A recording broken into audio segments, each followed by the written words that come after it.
Welcome back, guys. Now, before we can ever learn how to play an instrument or anything, we need to know how to read music.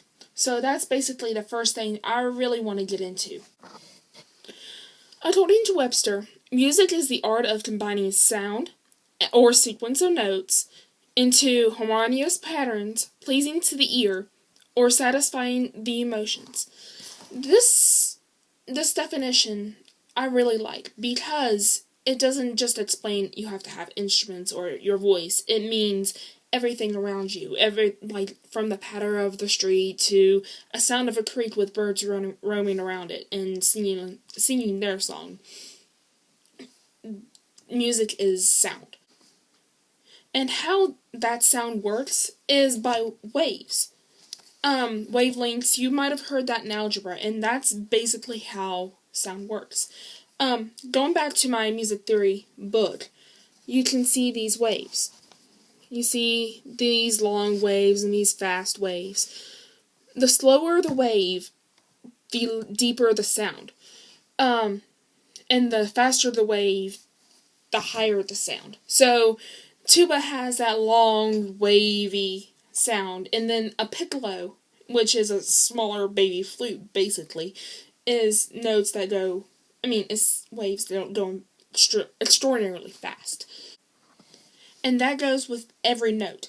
Now, I also have some notes prepared for you to learn, and each note has different waves and how many frequencies per second, and I do not know every single one of those.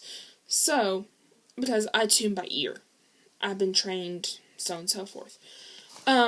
But you have a major scale called the grand staff, which is basically your treble clef and your bass clef. Now, this will probably be backwards, so I'll probably post something else with it, but, you have your treble clef and your bass clef.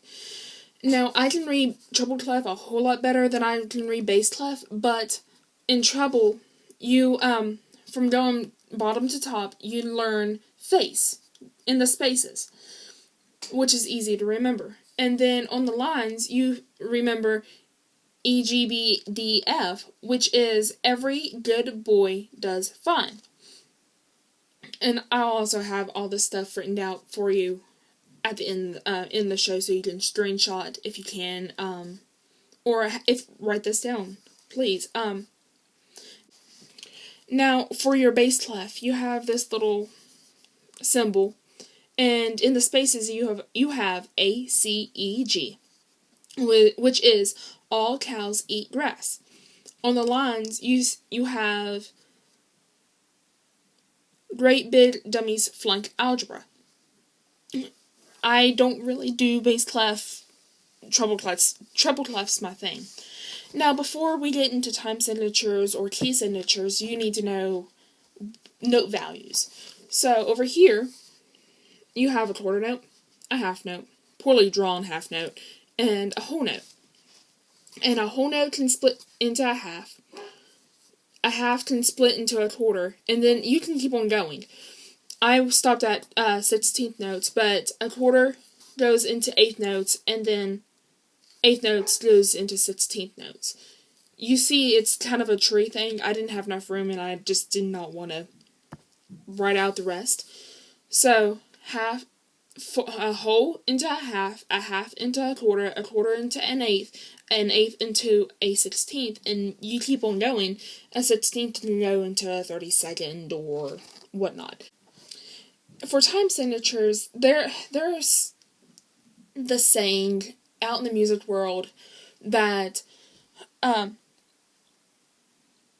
many people have this definition of how many beats per measure for your time signature, and that's true most of the time, not all the time.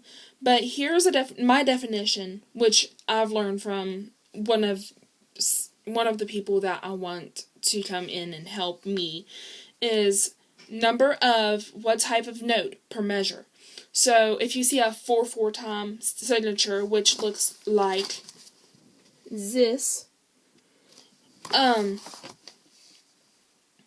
it will be 4 quarter notes per measure, which is simple once you get into music and understand it. So you have, I mentioned 4/4 time. You also have 3/4. You have 2/4. You have 2/2, cut time, whole time, whatnot. You also have 6/8, 6/8 notes per measure. And you also have other signatures that you'll probably see if you get more advanced into music. And in these notes, you have these accidental things. Musicians call them accidentals. You have naturals, flats, and sharps. These 3 are essential to stay in key. And if you watch my music theory that I'm going to create later, we'll explain how you get to key signatures and whatnot. You just need to know, basically, at the beginning, 4 sharps, 4 flats, once you get into music. But, so you know that they're there. That's what you have. So if you read any music, you're like, oh, that's a blah, blah, blah, blah. Sure, go ahead. But if you see at the beginning, right after the clefs, which is what these are, you see those flats, sharps, whatnot. You won't see a natural sign there. But if you see a flat or a sharp, you can tell what key it is in. Guys, I just realized I'm kind of boring you to death. So, here's my little kitty. He's my boredom control. There you go. He likes to play with pencils, so during any of the videos,